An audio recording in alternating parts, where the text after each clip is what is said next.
ఎవరైనా కొంచెం మంచి చేస్తే చాలు, నేను అంత మంచి చేశాను, ఇంత మంచి చేశాను, నేను 50 సంవత్సరాల నుంచి సినిమా ఇండస్ట్రీలో ఉన్నాను, నేను గొప్పవాడిని కాదా, నాకెందుకు గౌరవం ఇవ్వరు అని మాట్లాడే వాళ్ళు మన సినిమా ఇండస్ట్రీలో చాలామంది ఉన్నారు. కానీ మహేష్ బాబు గారు మాత్రం దాదాపు 120 గుండె ఆపరేషన్లు చేయించినప్పటికీ కూడా ఒక్కసారి కూడా ఒక టీవీలో కూడా ఒక స్క్రోలింగ్ రాలేదు, అండ్ ఒక సోషల్ మీడియాలో కూడా ఒక న్యూస్ రాలేదు. అయితే దీనికి సంబంధించినటువంటి విషయాలు చాలా తక్కువగా బయటకు వచ్చాయి. అయితే అప్పుడు కూడా ఆయన నాకు పబ్లిసిటీ రాలేదని ఏ ఒక్కరోజు కూడా ఆయన కోరుకోలేదు.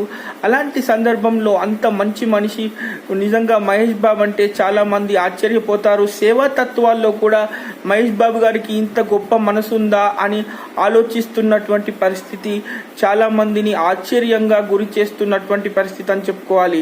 తన పుత్రుడైనటువంటి గౌతమ్ గారికి స్టార్టింగ్లోనే ఒక చిన్న గుండెకు సంబంధించినటువంటి వ్యాధి ఉండడంతో నా దగ్గర అయితే డబ్బులున్నాయి కానీ నేను ఎలాగో అలా చేసుకోగలను, అసలు డబ్బులే లేకుండా ఈ గుండె జబ్బులతో బాధపడే వాళ్ళ పరిస్థితి ఏంటి అని ఆలోచన వచ్చినప్పటి నుంచి ఎన్నో గొప్ప కార్యక్రమాలు మహేష్ బాబు గారు చారిటీ ద్వారా వాళ్ళ అమ్మగారి పేరు మీద, వాళ్ళ నాన్నగారి పేరు మీద ఎన్నో చారిటీలు చేస్తూ కూడా కనీసం స్క్రోలింగ్లో కూడా వేయకుండా, ఎలాంటి పబ్లిసిటీ లేకుండా, అసలు ఆడంబరమే లేకుండా ఆయన నిడారంభంగా చేసినటువంటి ఎన్నో గొప్ప సేవా తత్వాలు, సేవా కార్యక్రమాలు కూడా అభిమానులతో చేపట్టిన మంచి వ్యక్తి మహేష్ బాబు అని చెప్పాలి.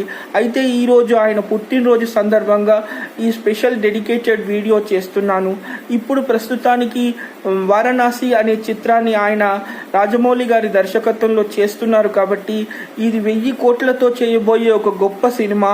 అయితే రామాయణాన్ని కూడా ఇందులో ఇంక్లూడ్ చేస్తూ ఒక గొప్ప స్థాయిలో ఈ చిత్రాన్ని అంతర్జాతీయ స్థాయిలో భారత సినీ చరిత్రలోనే ఒక గొప్ప స్థాయిలో వారణాసి ఉండే రకంగా ఇప్పుడు తీర్చిదిద్దుతున్నారు కాబట్టి 2027లో ఈ చిత్రం రాబోతోంది.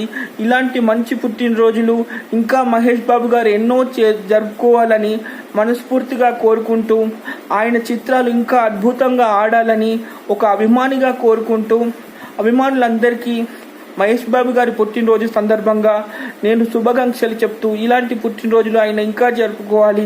రాబోయే వారణాసి చిత్రం కూడా ఒక పోకిరి బిజినెస్ మ్యాన్ స్థాయిలో ఇంటర్నేషనల్ స్టాండర్డ్ ఉన్నటువంటి చిత్రంగా నిలుస్తూనే అందరినీ అలరించాలని మనస్ఫూర్తిగా కోరుకుంటూ సెలవు తీసుకుంటున్నాను. Thank you so much.